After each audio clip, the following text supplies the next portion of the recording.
Buongiorno a tutti. How many here, show of hands, how many here believe that the Earth goes around the sun? Let me see, how many of you believe this?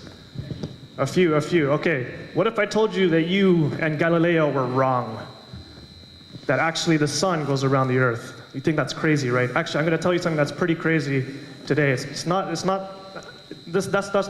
true, actually. So I'll assure you that we are going around the sun. But you're all familiar with gravity, right? So if I drop the ball, it falls.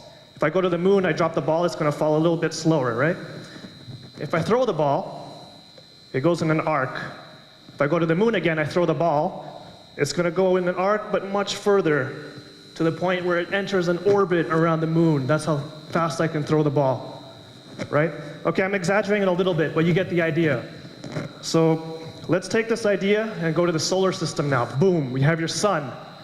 Planet gets thrown out. It starts orbiting. The speed of this orbit, it depends on how far you are from the sun, and it depends on how massive, how big your sun is, how much it gravitates. If you have a larger sun, if the sun was much bigger, the Earth would have to go much faster to account for this extra gravity.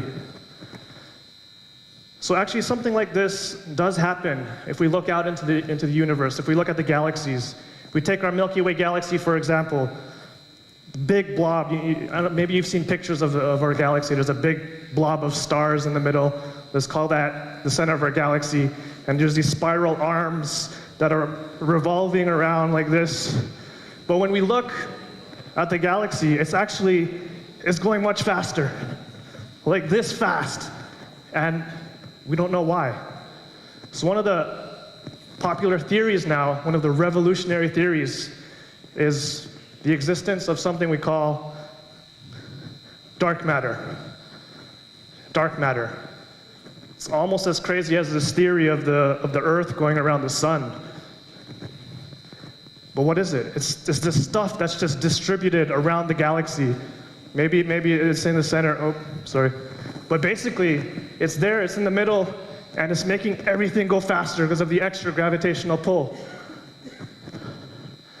So that's dark matter.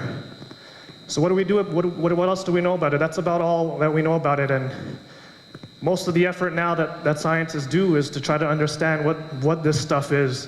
So even right now, over there in Grand Sasso Mountain, there's many experiments that are looking for this stuff. They're waiting for this stuff to just travel through our detectors so we can see them and try to understand what they are.